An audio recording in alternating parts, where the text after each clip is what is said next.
નમસ્કાર વિદ્યાર્થી મિત્રો, ફરી પાછા આપણે ધોરણ 11 સાયન્સ ફિઝિક્સ ચેપ્ટર નંબર 3 માં આગળ વધીએ છીએ. ચેપ્ટર નંબર 3 ની અંદર ગયા લેક્ચરમાં આપણે સદિશની દિશા કઈ રીતે આપણે શોધી શકીએ એ શીખ્યા હતા. આપણે આ લેક્ચરની અંદર આપણે સદિશનું વિભાજન જે છે ભણવાના છીએ. હવે સદિશના વિભાજનમાં 3 રીતની થિયરી છે, એટલે કયા પ્રશ્નમાં કઈ થિયરી લખવાની એ ખાસ આપણે મગજમાં રહેવું જોઈએ. સૌથી પહેલો પ્રશ્ન જે છે સદિશનું વિભાજન. ખાલી આપણને એવી રીતે પ્રશ્ન પૂછ્યો હોય કે સદિશનું વિભાજન સમજાવો, તો એ પ્રશ્ન આપણે આ લેક્ચરમાં કરવાના નથી, એ પછીના લેક્ચરમાં કરશું. પછીનો પ્રશ્ન છે કે સદિશનું દ્વિપરિમાણમાં વિભાજન સમજાવો, બરાબર, અને સદિશનું ત્રિપરિમાણમાં વિભાજન સમજાવો. આ બંને પ્રશ્નો જે છે એ આપણે આ લેક્ચરની અંદર કરવાના છીએ. સદિશનું દ્વિપરિમાણમાં વિભાજન અને ત્રિપરિમાણમાં વિભાજન. એમાં સૌથી વધારે મહત્વનું અને તમારી ટેસ્ટ અથવા તો સ્કૂલની એક્ઝામ લેવલે પૂછી શકાય એવું મહત્વનું એ છે સદિશનું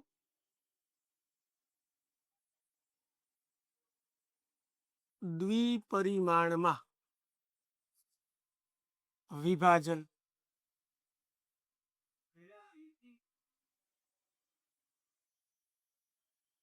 ચાલો, એની માટે જે છે એક સદિશ આપણે ધ્યાનમાં લઈએ. આ એક્સ અક્ષ, વાય અક્ષ. અહીંયા જે છે એ ધારો કે કોઈ આપણો સદિશ એ છે, બરોબર. એટલે આની જે કિંમત છે, મૂલ્ય, એ જેટલું થશે. મેં આ સદિશ એ દર્શાવ્યો છે, એટલે આ જે મૂલ્ય છે એ સદિશ એ ના માન જેટલું થશે, બરોબર છે. ચાલો, હવે આ જે સદિશ જે છે એને બે ઘટકોમાં આપણે વિભાજિત કરવો છે, બે યામ સ્વરૂપે, એટલે જ દ્વિપરિમાણમાં વિભાજન કહેવાય. અને આવું આપણે શરૂઆતથી જ ભણતા આવીએ છીએ. દાખલા તરીકે અહીંયા કોઈ બિંદુ પી છે જેના યામ એક્સ કોમા વાય હોય, તો આનો અર્થ શું થયો કે ભાઈ ઉગમ બિંદુથી એક્સ દિશામાં એ બે એક્સ અંતરે છે, અથવા આ યામ તમે x1 y1 કહી દો, તો ઉગમ બિંદુથી x1 અંતરે છે. હવે આ કઈ રીતે પડે, તો કે આપણું જે સ્થાન છે ત્યાંથી એક્સ અક્ષ ઉપર તમે પ્રક્ષેપ દોરો, બરોબર છે, અથવા એમ કહી શકો એક્સ અક્ષ પર તમે લંબ દોરો. તો આ જે અંતર થશે એ ઉગમ બિંદુથી એક્સ અંતર થશે, આ પી બિંદુનું, જેને આપણે x1 કહીએ છીએ. સેમ એવી રીતે મારે વાય દિશાનું એનું અંતર જોતું હોય, તો આ બિંદુમાંથી વાય પર આપણે પ્રક્ષેપ દોરીએ અથવા લંબ દોરીએ, તો આ જે માપ જે છે એ ઉગમ બિંદુથી વાય દિશાનું એનું અંતર બતાવે છે, જે y1 છે. એટલે જ આપણે આના યામ x1 y1 કહીએ છીએ. સેમ એવી રીતે આ જ ઘટકો એક્સ અને વાય મેળવવા માટે સદિશના કેસમાં આપણે એ જ કરવાનું છે કે સદિશનું જે શીર્ષ છે ત્યાંથી એક્સ અક્ષ પર પ્રક્ષેપ દોરવાનો છે, એટલે કે એક્સ અક્ષ પર લંબ દોરવાનો છે, એવું સમજો. એક્સ અક્ષ ઉપર આપણે પ્રક્ષેપ દોર્યો, તો આ જે છે એ આપણને સદિશનો એક્સ યામ મળે. આ આપણું ઉગમ બિંદુ હોય, તો હવે આપણને જે મળશે ઉગમ બિંદુથી અહીંયા સુધીનું અંતર, આ બિંદુ સુધીનું અંતર, એ જે છે એ આ સદિશનો એક્સ યામ અથવા તો એક્સ ઘટક થઈ ગયો. અહીંયા ધારો કે આ સદિશનો એક્સ અક્ષ સાથે થીટા જેટલો ખૂણો બને છે. ચાલો, સદિશનો એક્સ અક્ષ સાથે આ ખૂણો કેટલો થઈ રહ્યો આપણે થીટા જેટલો. હવે સેમ એવી રીતે મારે સદિશનો વાયયામ જોતો છે, તો વાય અક્ષ ઉપર આપણે પ્રક્ષેપ જે છે એ દોરીશું. ચાલો, આ વાય ઉપર પ્રક્ષેપ દોર્યો, એટલે ઉગમ બિંદુથી આ એટલું માપ જે છે એનો વાયયામ દર્શાવશે, એટલે એને આપણે કહી શકીએ એ વાય. આટલું સમજાય છે. સદિશ જે છે એના શીર્ષ પરથી એક્સ અક્ષ ઉપર પ્રક્ષેપ દોરો, એવી જ રીતે વાય અક્ષ ઉપર પ્રક્ષેપ દોરો, એટલે ઉગમ બિંદુથી આ અંતર એનો એક્સ ઘટક એક્સ યામ થયો, એવી રીતે ઉગમ બિંદુથી આ અંતર એનો વાય યામ અથવા વાય ઘટક થયો. ક્લિયર થાય છે?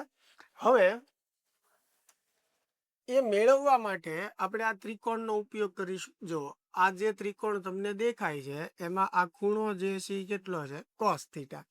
તો સાઇન થીટા બરાબર થીટા છે ખૂણો. હવે સૌથી પહેલા આપણે કોસ નો ઉપયોગ કરીએ એક્સિયમ મેળવવા માટે. તો કોસ થીટા બરાબર પાસેની બાજુ એટલે એ એક્સ થશે, બરોબર છે. અને હમણાં જ મેં તમને કીધું ઉગમ બિંદુથી આ માપ જે છે એ સદિશ એ ના માન જેટલું થાય, કારણ કે સદિશ એ દર્શાવ્યો છે. તો આ ટેલ થી શીર્ષ સુધીનું જે માપન છે એ સદિશનું માન થયું, બરોબર. તો કોસ થીટા જે છે એનું સૂત્ર પાસેની બાજુ છેદમાં કર્ણ એટલે એ થશે. તો ax બરાબર શું થશે? a cos થીટા થશે. ચાલો, તો આ આપણને x ઘટક અથવા x યામ મળ્યો. હવે એવી જ રીતે મારે y યામ જોઈતો હોય તો ay બરાબર અથવા પેલા સાઈન નો ઉપયોગ કરશું. આનો આ જે ત્રિકોણ છે એમાં તો સાઈન થીટા બરાબર સાઈન થીટા એટલે શું થશે? સામેની બાજુ એટલે આ. હવે આ બાજુનું માપ તમે જુઓ ay જેટલું થાય એટલે આને આપણે ay કહી દઈએ. આ બાજુનું માપ કેટલું થશે? ay જેટલું થશે. તો સાઈન થીટા એટલે સામેની બાજુ છેદમાં કર્ણ એટલે ay ના છેદમાં a. તો આના પરથી ay બરાબર મને શું મળશે? a sine theta. એટલે આ એનો y ઘટક થઈ ગયો, બરોબર. આને આપણે કહી દઈએ સમીકરણ 2. આ આપણું સમીકરણ 1. ચાલો, આટલી વાત ક્લિયર થાય છે. હવે બંને સમીકરણ જે છે સમીકરણ 1 અને 2 નો વર્ગ કરી સરવાળો કરતા. ચાલો, સમીકરણ 1 અને 2 નો વર્ગ કરી સરવાળો કરીએ. તો પહેલા આની ડાબી બાજુ લઈએ. એની ડાબી બાજુ ax છે એટલે ax નો વર્ગ. અહીંયા જો આ ડાબી બાજુ ax છે એનો વર્ગ કરો. સેમ એવી રીતે આની ડાબી બાજુ એટલે ay એનો વર્ગ કરો અને બંનેનો સરવાળો. સેમ જમણી બાજુ માટે કરશું. તો આની જમણી બાજુ a cos થીટા છે એનો વર્ગ કરીએ એટલે બંનેનો વર્ગ થશે, વત્તા બીજા સમીકરણની જમણી બાજુ a sin થીટા એ બંનેનો વર્ગ કરી નાખીએ. ચાલો, તો ax square plus ay square is equal to આ બંનેમાંથી a સ્ક્વેર કોમન કાઢીએ તો અંદર વધે cos square theta plus sine square theta. હવે મેથ્સ થોડું ઘણું તો આપણને એટલું તો ખબર જ હોય કે cos square theta plus sine square થીટાની કિંમત 1 થાય. તો અહીંયા આ 1 મૂકી દઈએ તો a સ્ક્વેર બરાબર મને મળે ax નો વર્ગ વત્તા ay નો વર્ગ. હવે મારે એ જોઈતું હોય તો બંને બાજુ વર્ગમૂળ લઈ લઈએ. આ બંને સરવાળામાં છે એટલે આખા પદમાંથી વર્ગમૂળની નિશાની આવશે એટલે અહીંયા થશે ax square plus ay square. લ્યો, આ જે છે એ સદિશનું માન મેળવવાનું સૂત્ર થઈ ગયું, સદિશનું મૂલ્ય મેળવવાનું સૂત્ર થઈ ગયું. જે અગાઉના લેક્ચરમાં આપણે શીખ્યા હતા ત્યારે મેં તમને સીધું સૂત્ર આપ્યું હતું કે કોઈ પણ સદિશ હોય એનું મૂલ્ય મેળવવા માટેનું સૂત્ર દ્વિપારિમાણિક સદિશ હોય તો અંડરરૂટ એક્સ યામનો વર્ગ વત્તા વાય યામનો વર્ગ. ત્રિપારિમાણિક હોય તો અંડરરૂટ એક્સ યામનો વર્ગ વત્તા વાય યામનો વર્ગ વત્તા ઝેડ યામ. અત્યારે આપણે દ્વિપારિમાણિક સદિશની વાત કરીએ છીએ એટલે જ થિયરીનું નામ આપણે લખ્યું છે દ્વિપરિમાણમાં વિભાજન, અને એમાં બે ઘટકો આપણે પાડ્યા ax અને ay. તો x અને y ઘટક દ્વિપારિમાણિક સદિશ હોય એટલે મૂલ્ય આ રીતે મળશે. તો આ સૂત્ર જે અગાઉ આપણે ડાયરેક્ટ સીધું લીધું હતું એ કઈ રીતે આવ્યું એ અત્યારે શીખ્યા આપણે. ખ્યાલ આવે છે? એટલે આનાથી આપણને સદિશનું માન મળે. ચાલો, હવે સમીકરણ 2 અને સમીકરણ 1 નો આપણે ગુણોત્તર એટલે કે ભાગાકાર લઈએ. સમીકરણ 2 અને 1 નો ગુણોત્તર લેતા. ચાલો, તો સમીકરણ 2 આપણે પહેલા રાખશું જે છે ay. સમીકરણ 1 માં ડાબી બાજુ છે ax. ay બરાબર શું છે? a sin થીટા અને ax બરાબર શું છે? a cos theta. ચાલો, અહીંયા એ કેન્સલ થશે, સાઈન ના છેદમાં cos એટલે લખી શકાય tan થીટા. બરાબર શું થશે? એ વાય ના છેદમાં એક્સ. ખ્યાલ આવે છે? તો આ સદિશની દિશા એટલે કે સદિશનો એક્સ અક્ષ સાથેનો ખૂણો મેળવવા માટેનું સૂત્ર થઈ ગયું. અહીંયા આપણે જે થિયરી લીધી છે એમાં જો સદિશનો ખૂણો એક્સ અક્ષ સાથે આપણે લીધો છે, એટલે આ સૂત્રથી આપણને જે ખૂણો મળશે એ સદિશનો એક્સ અક્ષ સાથેનો ખૂણો મળશે. એટલે આ સદિશની દિશા મેળવવા માટેનું સૂત્ર છે, જે ગયા લેક્ચરમાં આપણે આની પ્રેક્ટિસ પણ કરી હતી અને આના પરથી પ્રશ્નો પણ જોયા હતા. ત્યારે મેં તમને એવી વાત કરી હતી કે ભાઈ અત્યારે સૂત્ર યાદ રાખો, આપણે તારવણી પછી જોશું. તો આ સૂત્ર કઈ રીતે આવ્યું એ આપણે અહીંયા જોઈ. એટલે આ સૂત્ર શેની માટેનું છે? સદિશની દિશા એટલે કે સદિશનો ખૂણો મેળવવા માટે. ખ્યાલ આવે છે? ચાલો, તો આ દ્વિપરિમાણમાં વિભાજન થઈ ગયું. એટલે દ્વિપારિમાણિક સદિશનું આપણને વિભાજન પૂછ્યું હોય તો એટલે સુધી આપણે થિયરીમાં લખવાનું છે. બરાબર. એવી જ રીતે બીજી થિયરી જે છે ત્રિપરિમાણમાં સદિશનું વિભાજન. હવે આ થિયરીની અંદર છે ને મિત્રો, આપણે કોઈ સાદુરૂપ કે તારવણી આપવાની નથી. સૂત્રો જે છે એ આપણે સીધા યાદ રાખવાના છે. બરોબર છે કે ભાઈ ત્રિપારિમાણિક સદિશમાં કઈ રીતે. હવે ત્રિપારિમાણિક એટલે કે કોઈ બિંદુ કે કોઈ સદિશ એવો હશે કે જેને 3 યામ હશે. બરોબર, એટલે કે સંદર્ભ બિંદુથી એક્સ દિશામાં પણ હશે, વાય દિશામાં પણ હશે અને ઝેડ દિશામાં હશે. હવે તમે સમજો, દાખલા તરીકે આ એક્સ અક્ષ છે, આ વાય અક્ષ છે. તો હવે અહીંયા હું બોર્ડમાં તો 3D માં નહીં દોરી શકું, પણ સમજાવવાનો તમને પ્રયત્ન કરું. તો આ એક્સ અક્ષ, આ વાય અક્ષ અને તમારા તરફ ઝેડ અક્ષ. એટલે આ ઝેડ અક્ષ છે, તો બિંદુ અહીંયા કંઈક હશે. બરોબર, એટલે આને એક્સ દિશામાં અંતર હશે, વાય દિશામાં હશે અને ઝેડ દિશામાં. સમજો છો? આ એક્સ અક્ષ, આ વાય અક્ષ અને તમારા તરફ ઝેડ. તો બિંદુ અહીંયા કંઈક હશે. એટલે એને એક્સ ઘટક પણ હશે, વાય ઘટક પણ હશે અને ઝેડ ઘટક પણ હશે. એટલે ત્રિપારિમાણિક થઈ ગયું. તો એવા કેસમાં આપણે ઘટકો કઈ રીતે બતાવવા અને માન કઈ રીતે મળે એનું ખાલી સૂત્ર આપણે લખવાનું છે. સાબિતી એની આપવાની નથી. બરોબર છે? ચાલો, એ સમજવા માટે એક્ઝેક્ટ આપણને થોડુંક સમજાય કે ત્રિપરિમાણમાં કઈ રીતે હોઈ શકે. એની માટે થઈને આપણે એક સમઘન વાળી આકૃતિ જે છે એ ધ્યાનમાં લેશું.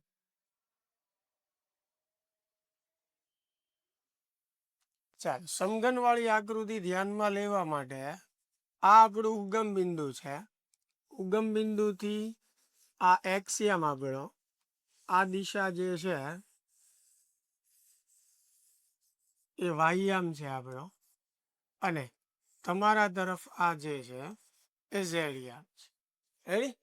હવે અહીંયા જે છે એ તમે કોઈ બિંદુ અથવા તો સદિશ ત્યાં સુધી છે એવું વિચારો. તમે સ્થાનના આધારે વિચારી શકો કે ભાઈ અહીંયા કોઈ સ્થાન છે. હવે સંદર્ભ બિંદુથી આ સ્થાનને જોડતો જે સદિશ મળે એ આપણો સ્થાન સદિશ થાય. બરોબર, એટલે ધારો કે આ સદિશ જે છે એ છે. બરોબર, ચાલો અહીંયા સ્થાન લીધું તો આ ઉગમ બિંદુથી અહીંયા જોડતો, એટલે એક્સ યામ પણ હશે, વાય યામ પણ હશે અને ઝેડ યામ પણ હશે. બરોબર, મેં હમણાં સમજાવવાનો પ્રયત્ન કર્યો. આ એક્સ, આ વાય, તમારા તરફ ઝેડ. તો અહીંયા કંઈક હશે સ્થાન. બરોબર છે, એટલે 3 યામ જે છે એને મળશે. સમજણ પડે છે? હવે આ સદિશ જે છે એનો એક્સ અક્ષ સાથેનો ખૂણો જે છે એને આપણે કહીએ આલ્ફા. વાય અક્ષ સાથેનો ખૂણો જે છે એને આપણે કહીએ બીટા. અને ઝેડ અક્ષ સાથેનો જે ખૂણો છે એને આપણે નામ આપીએ ગામા. બરોબર, સદિશનો એક્સ અક્ષ સાથે આલ્ફા, વાય અક્ષ સાથે બીટા અને ઝેડ અક્ષ સાથેનો જે ખૂણો છે એને આપણે ગામા કીધું. તો આના ઘટકો જે છે, એક્સ ઘટક એટલે થશે એ કોસ આલ્ફા, વાય ઘટક જે છે એ થશે એ સાઇન એ કોસ બીટા અને ઝેડ ઘટક જે છે એ થશે એ કોસ ગામા. હવે કઈ રીતે આવ્યા એની સાબિતી આપણે આપવાની નથી, આપણને એનસીઆરટી ટેક્સ્ટ બુકમાં પણ નથી આપેલી, એટલે આના સાદુરૂપમાં આપણે પડતા નથી. પણ એના ઘટકો આપણે આવી રીતે વ્યાખ્યાયિત કરી શકીએ, એક્સ ઘટક, વાય ઘટક અને ઝેડ ઘટક. અહીંયા ખાસ ધ્યાન રાખવાનું કે વાય અને ઝેડ ઘટકમાં આપણે જે ખૂણો લીધેલો છે બીટા, એ સદિશનો વાય સાથેનો ખૂણો છે. એવી જ રીતે જે છે ઝેડ ઘટકમાં ગામા જે ખૂણો છે એ સદિશનો ઝેડ અક્ષ સાથેનો ખૂણો છે. ખ્યાલ આવે છે? એટલે આવી રીતે આપણે એને ઘટકોમાં વહેંચી શકીએ. અને એનું માન આપણે મેળવવું હોય તો અંડર રૂટ એક્સયામનો વર્ગ વત્તા વાયયામનો વર્ગ વત્તા ઝેડયામનો વર્ગ. લે તો ત્રિપારિમાણિક સદિશ હોય તો માન મેળવવા માટે આ સૂત્ર વાપરવાનું છે. આમાં એની સાબિતી આપણે આપવાની નથી. તો આ ત્રિપરિમાણમાં સદિશનું વિભાજનમાં આપણે યામ કઈ રીતે લખવાના છે અને માન કઈ રીતે લખવાનું છે એ આપણે શીખ્યા. બાકી માન તો બહુ અગાઉથી આપણે સીધું સૂત્ર ઉપરથી શીખેલા છીએ. અને દ્વિપારિમાણમાં તો આપણે સાબિતી પણ જોઈ. ચાલો ખ્યાલ આવે છે? એટલે આ બે પ્રશ્નોમાં ખાસ ધ્યાન રાખવાનું, દ્વિપારિમાણિક નું વિભાજન પૂછ્યું છે કે ત્રિપારિમાણિકનું. જે પ્રશ્ન પૂછ્યો હોય એ જ આપણે લખવાનો છે. ચાલો હવે આના આધારે દ્વિપારિમાણિક સદિશ માટે આપણે સદિશના ઘટકો સમજીએ. દ્વિપારિમાણિક સદિશ માટે આપણે સદિશના ઘટકો જે છે, હવે દ્વિપારિમાણિક હોય એટલે બે ઘટકો હોય, એક્સ ઘટક અને વાય ઘટક, એક્સયામ અને વાયયામ એમ પણ બોલી શકાય. તો કોઈ પણ સદિશ જે છે એના ઘટકો આપણે કઈ રીતે મેળવવા, બરોબર છે? તો ધારો કે આ આપણા એક્સ અને વાયયામ છે, અહીંયા જે છે આપણો સદિશ એ છે, એનો એક્સ અક્ષ સાથે ખૂણો જે છે એ થીટા બને છે, બરોબર છે? તો હમણાં જ આપણે થિયરીમાં જોયું કે એનો એક્સ ઘટક જે છે એ શું થાય, એ કોસ થીટા થાય, અને વાય ઘટક જે છે એ શું થાય, એ સાઇન થીટા થાય, બરોબર? આવી રીતે એટલે આનાથી તમને એનો એક્સ યામ મળશે. એટલે કોઈ પણ સદિશનો એક્સ ઘટક મેળવવા માટે શું કરવાનું છે, આપણે સદિશનું મૂલ્ય લેવાનું છે, એને ગુણ્યા એનું કોસ થીટાનું મૂલ્ય કરવાનું છે. થીટા એટલે સદિશનો એક્સ અક્ષ સાથેનો ખૂણો. થીટા એટલે શું થયું, સદિશનો એક્સ અક્ષ સાથેનો ખૂણો. એટલે એક્સ ઘટક મેળવવા માટે એનું મૂલ્ય લેવાનું અને એને ગુણ્યા કોસ થીટાનું મૂલ્ય કરવાનું, એટલે એક્સ યામ મળશે. સેમ એવી રીતે વાયયામ મેળવવા માટે સદિશનું મૂલ્ય એને ગુણ્યા સાઇન થીટાનું મૂલ્ય, એટલે તમને વાય ઘટક મળશે, બરોબર? અને આ કેસમાં આપણે દિશા મેળવવી હોય તો સૂત્ર tan થીટા બરાબર સદિશનો વાયયામ છેદમાં સદિશનો એક્સ યામ. તમે આમ પણ યાદ રાખી શકો, એ વાય ના છેદમાં એ એક્સ, બરોબર? પણ ઘણા કેસમાં એવું બની શકે કે સદિશનું ખૂણો જે છે એ આપણને વાય અક્ષ સાથેનો આપેલો, એટલે કે આ આપેલો, બરોબર? તો હવે ધ્યાનથી સમજજો કે જ્યારે ખૂણો વાય સાથે આપેલો હોય તો મૂળ મેથડ તો એવી જ છે કે ભાઈ ધન એક્સ અક્ષ સાથેનો ખૂણો લેવાનો, એટલે કે એક્સ અક્ષ સાથેનો ખૂણો લેવાનો. તો વાય અક્ષ સાથે જ્યારે થીટા ખૂણો આપેલો હોય તો એક્સ અક્ષ સાથેનો આ ખૂણો કેટલો થાય, 90 માઇનસ થીટા થાય કે નહીં? તો હવે એ પ્રમાણે હું આ ઘટકો લખું તો ax બરાબર એ કોસ 90 માઇનસ થીટા થશે. આપણે એક્સ અક્ષ સાથેનો ખૂણો લેવાનો છે, એક્સ અક્ષ સાથે ખૂણો કેટલો છે, 90 માઇનસ થીટા છે. તો કોસ 90 માઇનસ થીટા એટલે એ થશે સાઇન થીટા. કોસ 90 માઇનસ થીટાની જગ્યાએ સાઇન થીટા લખી શકાય. તો હવે એક્સ ઘટક શું થઈ ગયો, એ સાઇન થીટા થઈ ગયો. એવી રીતે વાય ઘટક આપણે મેળવવો હોય તો એ વાય બરાબર એ સાઇન 90 માઇનસ થીટા થશે, કારણ કે એક્સ અક્ષ સાથેનો ખૂણો લેવાનો છે. હવે સાઇન 90 માઇનસ થીટા જે છે એ થશે કોસ થીટા. તો એ વાય બરાબર શું થઈ ગયું, એ કોસ થીટા થઈ ગયું, બરોબર? તો આવી રીતે સાદુરૂપ આપવાનું. પણ હવે દરેક વખતે આવું સાદુરૂપ તમારે ન આપવું હોય તો તમે ડાયરેક્ટ પણ યાદ રાખી શકો કે જ્યારે વાય અક્ષ સાથે એટલે કે શિરોલંબ અક્ષ સાથે થીટા ખૂણો આપેલો હોય ત્યારે એક્સ ઘટકમાં સાઇન થીટા આવશે અને વાય ઘટકમાં કોસ થીટા આવશે. એટલે કે આની કરતા ઉલટું આવશે. જ્યારે વાય એક્સ સાથે ખૂણો આપેલો હોય ત્યારે. હવે આમાં દિશા મેળવવા માટેનું આપણું મેઇન સૂત્ર તો આ જ છે, ટેન થીટા બરાબર વાયયામના છેદમાં એક્સયામ. તો વાયયામ જે છે એ આવ્યો એ કોસ થીટા, બરોબર છે, અને એક્સિયમ જે છે એ શું છે એ સાઇન. હવે અહીંયા ખાસ ધ્યાન રાખજો, મૂળ સૂત્ર આપણું આ છે કે ભાઈ ટેન થીટા બરાબર વાયયામના છેદમાં એક્સિયમ. પણ હવે સમજો આ કેસમાં આપણે આ સૂત્ર તારવવા માટે શું કરવું પડશે, તો કે એ સાઇન થીટા એના છેદમાં એ કોસ થીટા લઈએ. એ સાઇન થીટાના છેદમાં એ કોસ થીટા. એ સાઇન થીટા બરાબર કેટલું છે એ એક્સ. એ કોસ થીટા બરાબર કેટલું છે એ વાય. તો એ કેન્સલ, સાઇનના છેદમાં કોસ એટલે શું થશે ટેન થીટા. તો ટેન થીટા બરાબર શું થયું હવે એ એક્સ ના છેદમાં એ વાય થયું. ટેન થીટા બરાબર શું થયું એ એક્સ ના છેદમાં એ વાય થયું. તો આ અગાઉ પણ મેં આમાં તમારું ધ્યાન દોર્યું હતું જ્યારે સદિશની દિશા શોધવાની રીત આપણે શીખ્યા હતા ત્યારે, કે ભાઈ સૂત્ર બે રીતે લેવામાં આવે છે. એક ટેન થીટા બરાબર વાયયામના છેદમાં એક્સ.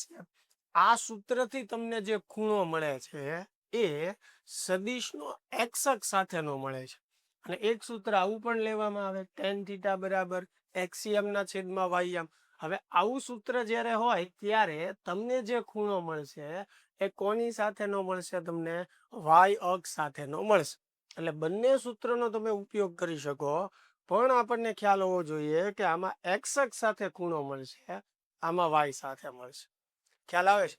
પણ આપણે આ એક જ પદ્ધતિ જે છે એ ફોલો કરીશું, બરોબર છે. ઘટકો આવી રીતે જ પાડવાના અને દિશા જે છે આવી રીતે જ મેળવવાની. જો આપણને વાય સાથેનો ખૂણો આપ્યો હોય તો આપણે એક્સ અક્ષ સાથેનો ગોતીને પછી ઘટકો પાડશું, એટલે ભૂલ ન પડે, બરોબર છે. અને જો તમને બંને રીત મગજમાં બેઠી ગઈ હોય તો આ રીતે પણ કરી શકો છો.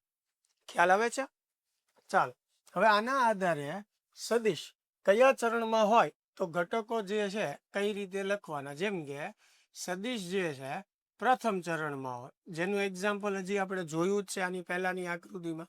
તો પ્રથમ ચરણમાં બંને યામ જે છે એ ધન આવે, એટલે એ એક્સ છેદમાં a y, sorry a x બરાબર એ કોસ થીટા અને એ વાય બરાબર એ સાઇન થીટા. છેદમાં સાથે આપણે લખીએ છીએ એટલે એક્સ ઘટક અને વાય ઘટક બંને ધન આવશે. પ્રથમ ચરણમાં બંને ધન હોય. હવે દ્વિતીય ચરણમાં હોય એટલે કે બીજા ચરણમાં હોય, જો સદિશ બીજા ચરણમાં હોય, બરોબર. તો બીજું ચરણ જ્યારે હોય તો આપણને ખ્યાલ છે એક્સિયમ ત્યારે કેવો હોય, ઋણ હોય. અહીંયા છે આપણો સદિશ, બરોબર. તો એના ઘટકો બતાવવા હોય તો અહીંયાથી એક્સ અક્ષ ઉપર પ્રક્ષેપ દોરો, એટલે આ જે છે એનો એક્સ ઘટક થઈ ગયો. ચાલો એ એક્સ એટલે બીજા ચરણમાં એક્સિયમ આ બાજુ આવશે. હવે વાયયામ જોઈતો હોય તો આ જે છે એનો વાયયામ વાય ઘટક દર્શાવે, જેને એ વાય કહેવાય. એટલે બીજા ચરણમાં એક્સ ઘટક આ બાજુ આવશે, વાય ઘટક ઉપર તરફ આવશે. તો હવે આના ઘટકો મારે લખવા હોય, એક્સ ઘટકનું સૂત્ર થાય એ કોસ થીટા. પણ અહીંયા થીટા કયો, સદિશનો એક્સ અક્ષ સાથેનો. તો હું એવી રીતે કરું છું કે સદિશ જે ચરણમાં છે એ ચરણમાં એનો એક્સ અક્ષ સાથેનો ખૂણો વ્યાખ્યાયિત કરું, જે મેં ધાર્યો થીટા, એટલે અહીંયા થીટા આવશે. પણ સદિશ બીજા ચરણમાં છે અને બીજા ચરણમાં એક્સિયમ ઋણ હોય એટલે આગળ માઇનસ નિશાની કરવી પડશે. ખ્યાલ આવે છે? એવી જ રીતે વાય ઘટક આપણે મેળવવો હોય તો એ સાઇન થીટા થશે. થીટા એટલે સદિશનો એક્સ અક્ષ સાથેનો ખૂણો, બરોબર. હવે બીજા ચરણમાં વાયયામ ધન હોય એટલે એની સંજ્ઞા ધન આવશે. સમજણ પડે છે? ચાલ, જો ત્રીજા ચરણમાં સદિશ હોય, સદિશ ત્રીજા ચરણમાં હોય તો ત્રીજા ચરણની અંદર બંને યામ ઋણ આવે. એટલે ધારો કે સદિશ આપણો અહીંયા કંઈક છે એ. હવે એનો એક્સિયમ મેળવવો હોય તો એના શીર્ષ ઉપરથી એક્સ પર આપણે પ્રક્ષેપ દોરીએ એટલે આ એટલું માપ એના એક્સિયમનું થયું, જેને એ એક્સ કહેવાય. વાયયામ જોતો હોય તો વાય પર પ્રક્ષેપ દોરીએ એટલે આટલું માપ જે છે વાય ઘટકનું થયું. હવે એક્સ ઘટકનું સૂત્ર થાય એ કોસ થીટા અને વાય ઘટકનું સૂત્ર જે છે એ થાય એ સાઇન થીટા. પણ આપણી રીત પ્રમાણે થીટા એટલે સદિશ જે ચરણમાં હોય એ ચરણમાં એક્સ અક્ષ સાથે ખૂણો. તો આ આપણો સદિશ છે, એનો એક્સ અક્ષ સાથેનો આ ખૂણો આપણે થીટા લેવાનો છે. બરોબર. હવે ત્રીજા ચરણમાં એક્સયામ પણ ઋણ હોય, વાયયામ પણ ઋણ હોય, એટલે બંનેમાં આગળ માઇનસ નિશાની આપણે કરીશું. ત્રીજા ચરણમાં હોય તો ઘટકો આવી રીતે આવશે. ચાલ, ચોથા ચરણમાં હોય સદિશ,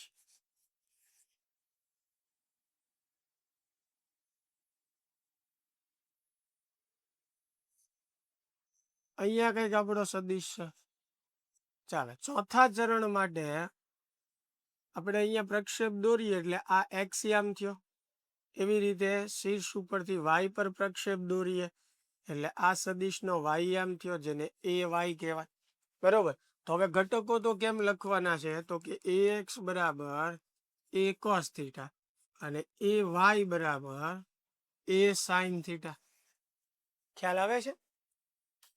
હવે ખૂણો કયો લેવાનો? સદિશ જે ચરણમાં હોય એ ચરણમાં એક્સ અક્ષ સાથેનો ખૂણો વિચારવા.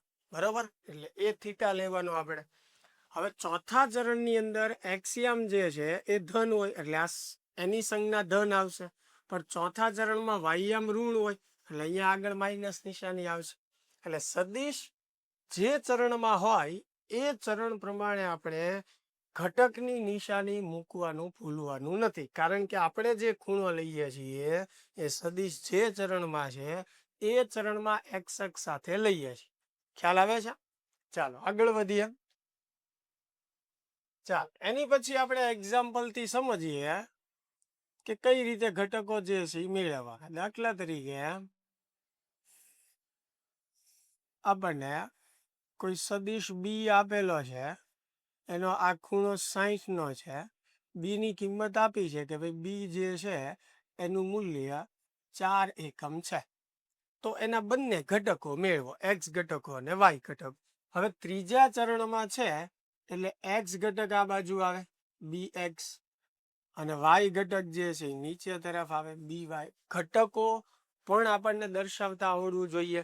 દાખલા તરીકે કોઈ સદિશ આવી રીતે આપેલો છે એ, બરોબર, બીજું ભલે એક્સ અને વાય અક્ષ નો દોર્યા તો પણ આપણને ખ્યાલ આવી જવો જોઈએ કે આ સદિશની તીરની દિશા આવી રીતે છે એટલે આ સદિશ ચોથા ચરણમાં છે. હવે ડાયરેક્ટ તમને ન ખબર પડે તો શું કરવાનું? સદિશની જે પૂંછડી છે, ટેલ છે, ત્યાં તમે એક્સ અક્ષ અને વાય અક્ષ દોરી નાખો. હંમેશા આવું કરવાનું. જો તમને સદિશ કયા ચરણમાં છે એ ખાલી તીરની નિશાની ઉપરથી ખબર ન પડે તો તમારે શું કરવાનું? સદિશની જે પૂંછડી છે, બરોબર છે, ત્યાં તમારે એક્સ અક્ષ અને વાય અક્ષ દોરી નાખવાના એટલે ખ્યાલ આવી જશે ચોથા ચરણમાં છે. દાખલા તરીકે કોઈ સદિશ આવી રીતે આપેલો હોય આપણને, તો અહીંયા તમે પૂંછડી પર એક્સ અક્ષ અને વાય અક્ષ દોરી નાખો. કયા ચરણમાં થશે? પ્રથમ ચરણમાં થશે. આવી રીતે કદાચ આપેલું હોય તો આ સદિશ કયા ચરણમાં થશે? બીજા ચરણમાં નહીં થાય. એની તીરની દિશા જો આમ નીચે તરફ છે એટલે ચોથા ચરણમાં થશે. નો ખબર પડે તો અહીંયા તમે આમ દોરો એક્સ અક્ષ ને વાય અક્ષ. ખ્યાલ આવી ગયો?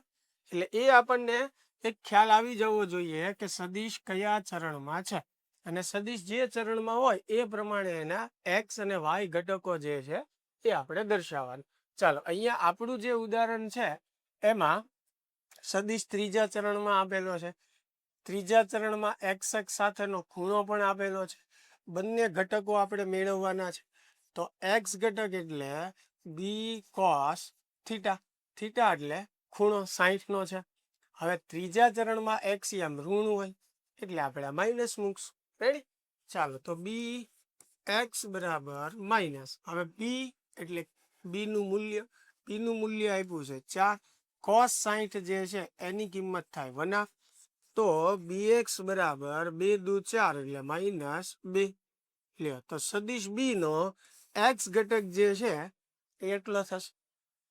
બરોબર. હવે વાય ઘટક મારે મેળવવો છે તો વાય ઘટક જે છે એનું સૂત્ર બી સાઇન થીટા. થીટા કેટલો છે? 60 છે. હવે ત્રીજા ચરણમાં વાયયામ પણ ઋણ હોય એટલે અહીંયા માઇનસ નિશાની મૂકવાની, બરાબર. વાયયામ ઋણ હોય એટલે હવે કિંમત મૂકી દો અમે કે ભાઈ બી નું મૂલ્ય એટલે 4 અને સાઈન 60 ની કિંમત એટલે √3/2 છેદ ઉડાડીએ તો ફાઇનલી આપણને બીવાય બરાબર -2√3 મળશે. લ્યો આ સદિશનો વાય ઘટક મળી ગયો. રેડી. હવે ઘણી વખત આવી રીતે પણ મેળવી શકો તમે. આ રીતનો ઉપયોગ ન કરવો હોય તો આવી રીતે પણ મેળવી શકાય કે ભાઈ ખૂણો ભલે આપણને આ આપેલો રહ્યો, ગણિતના નિયમ પ્રમાણે ખૂણો હંમેશા ધન એક્ષક સાથે વિષમ ઘડી દિશામાં લેવાનો. એક આવી પણ રીત છે. હું તો હંમેશા આ જ રીત કરીશ, પણ આ તો બીજી કોઈ જગ્યાએ રીત જોવો તો ખ્યાલ આવે તમને. તો ધન એક્ષક સાથે વિષમ ઘડી દિશામાં ખૂણો એટલે અહીંયાથી અહીંયા સુધીનો ખૂણો 180 અને 180 વત્તા 60 એટલે 240 થાય. એટલે સદિશનો ધન એક્ષક સાથેનો ખૂણો કેટલો થયો? 240. તો હવે એના ઘટકો હું આમ લખી શકું ax બરાબર a cos 240, બરોબર છે. હવે સોરી બી છે એટલે bx બરાબર b cos 240. હવે આ રીતમાં નિશાની તમારે મૂકવાની નથી, નિશાની ઓટોમેટિક આવી જશે, બરોબર છે. આ રીત આપણે જે શીખ્યા કે સદિશ જે ચરણમાં હોય એ ચરણમાં ખૂણો એક્ષક સાથે લેવાનો, તો એમાં નિશાની આપણે મૂકવાની છે. જ્યારે ધન એક્ષક સાથે આપણે વિષમ ઘડી દિશામાં ખૂણો વ્યાખ્યાયિત કરીએ ત્યારે ક્યારેય નિશાની તમારે મૂકવાની આવશે નહીં, એક કિંમત પ્રમાણે આવી જ જશે. જેમ કે બી ની કિંમત જે છે એ કેટલી છે? 4, એટલે બી નું મૂલ્ય મૂક્યું. હવે મારે કિંમત મૂકવાની છે cos 240 ની, તો cos 240 ની કિંમત થાય -1/2, બરોબર. તો cos 240 ની કિંમત -1/2. તો હવે આ માઇનસ નિશાની -2 આવી ગયું. આ રીતે કરશો કે આ રીતે જવાબ સરખો જ આવશે. આ રીતમાં નિશાની આપણે મૂકવાની છે, આ રીતમાં નિશાની સાદુ રૂપમાં આવી જ જશે, આપણે મૂકવાની નથી. જેમ કે વાયયામ આપણે મેળવવો હોય તો બી sin 240. ચાલો બી ની કિંમત 4, sin 240 એટલે -√3/2, 2 દુ 4 એટલે -2√3. ખ્યાલ આવે છે? એટલે બે માંથી જે રીત તમને સરળ લાગે એ રીતે તમે કરી શકો છો. હું હંમેશા આ રીત કરાવતો હોઉં છું, બરાબર. તમને આ રીત સરળ લાગે તો એ રીતે પણ કરી શકાય. ચાલ આગળ આપણે બીજા 1-2 એક્ઝામ્પલ જોઈએ એટલે થોડુંક ઘટકો મેળવવાનું તમને સહેલું થઈ જાય. ચાલે ધારો કે અહીંયા કોઈ સદિશ આપણને આપેલો છે એ, અને આ ખૂણો જે છે એ આપણને આપેલો છે 150, બરોબર. ચાલો આના ઘટકો આપણે મેળવવા છે તો ax બરાબર a cos થીટા. હવે મેં જે રીત કીધી છે એમાં તમને શું કીધું છે કે સદિશ જે ચરણમાં હોય એ ચરણમાં એક્ષક સાથે ખૂણો વિચારવાનો, એટલે આ ખૂણો વિચારવાનો તમારે. હવે આ 150 હોય, આખો ખૂણો કેટલો થાય? 180 થાય. અહીંયાથી લઈને અહીંયા સુધી આ ખૂણો કેટલો થશે? 180. એમાંથી આ 150 આપ્યો છે, 180 માંથી 150 બાદ કરો તો આ ખૂણો કેટલો થશે? 30, બરોબર. તો સદિશનો બીજા ચરણમાં એક્ષક સાથે ખૂણો 30 થયો એટલે હું અહીંયા 30 લખીશ. હવે બીજા ચરણની અંદર એક્સિયમ ઋણ હોય એટલે આગળ માઇનસ નિશાની આપણે કરીશું. ચાલો હવે એની કિંમત જે છે એ ધારો કે 5 એકમ આપણને આપેલી છે, તો અહીંયા એનું મૂલ્ય 5 મૂકીશું. cos 30 એટલે √3/2. તો ax બરાબર આ 5/2 એટલે 2.5 થશે. પાછળ ગુણાકારમાં √3 એમને આ x ઘટક મળી ગયો એને. હવે એવી જ રીતે y ઘટક આપણે મેળવવો હોય તો a sin 30, બરોબર. a sin 30. હવે બીજા ચરણમાં વાયયામ ધન હોય, બરોબર. સદિશ જુઓ પહેલા ચરણમાં હોય તો આ એક્સયામ આ વાયયામ, બીજા ચરણમાં હોય તો આ એક્સયામ આ વાયયામ, એટલે x ઋણ y ધન, એટલે અહીંયા ધન નિશાની આવશે એટલે કઈ આગળ નિશાની કરવાની જરૂર નથી. એ જે છે એની કિંમત 5. હવે સાઈન 30 એટલે 1/2 થશે. 5 ભાગ્યા 2 એટલે 2.5 થઈ ગયો. પણ જો તમે આ રીતે કરો કે ભાઈ સદિશનો ધન એક્સ અક્ષ સાથેનો ખૂણો વિષમઘડી દિશામાં લેવાનો, એટલે કે આ ધન એક્સ અક્ષ સાથે વિષમઘડી એ આપણને આપેલો છે 150. તો આમ પણ કરી શકો, ax બરાબર a cos 150. હવે એની કિંમત જે છે એ 5 છે, બરોબર. અહીંયા કેમ નિશાની આપણે મૂકી દીધી, હવે અહીંયા નિશાની સહિત જવાબ આવશે. cos 150 જે છે એની કિંમત થશે -√3/2. કોષ્ટક જોઈ લેવાનું, sin cos tan વાળું, બરોબર. તો cos 150 ની કિંમત -√3/2. 5 ભાગ્યા 2 કરશો તમે તો એ થશે 2.5 -2.5 ઇન્ટુ √3. લ્યો એક્સ ઘટક જે છે એ થઈ ગયો. અહીંયા પણ એ જ આવે છે, પણ આમાં નિશાની આપણે મૂકી હતી. આમાં નિશાની સાઇન કોસ ની કિંમતમાં આવશે. ચાલો વાય ઘટક મેળવવો હોય તો ay બરાબર a sin 150. એ એટલે 5 આપેલું છે, સાઈન 150 ની કિંમત એટલે એ 1/2 થશે. હવે 5 ભાગ્યા 2 કરો 2.5 થશે. લ્યો આ વાય આમ થઈ ગયો કે નહીં. તો બે માંથી જે રીત તમને સહેલી લાગતી હોય એ રીત જે છે એ તમે કરી શકો. હવે સદિશના ઘટકો તમને ટેક્સ્ટ બુકમાં જોશો તો ક્યાંય અલગથી એવી થિયરી નથી આપી કે સમજાવેલું નથી.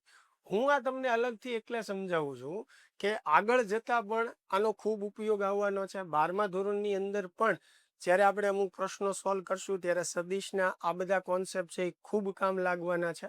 એટલે આપણને વ્યવસ્થિત ખબર હોવી જોઈએ કે સદિશ જે ચરણમાં હોય એ ચરણમાં આપણે એનો એક્સ અને વાય ઘટક કઈ રીતે મેળવી શકીએ, એની દિશા આપણે કઈ રીતે બતાવી શકીએ, એટલે જેનાથી એને લગતા પ્રશ્નો જે છે આપણે ઝડપથી સોલ્વ કરી શકીએ, બરોબર. હજી ધીમે ધીમે આના પરથી હું તમને પરિણામી સદિશ એટલે કે સદિશનો જે બેઝિક સરવાળો કરવાનો હોય એમાં કેટલી રીત છે, બરોબર, કયા સૂત્ર પરથી મેળવી શકાય એ આપણે શીખીશું આગળ જતા. પણ એની માટે આવી બધા નાના નાના કોન્સેપ્ટ આપણને આવડવા ખૂબ જરૂરી છે.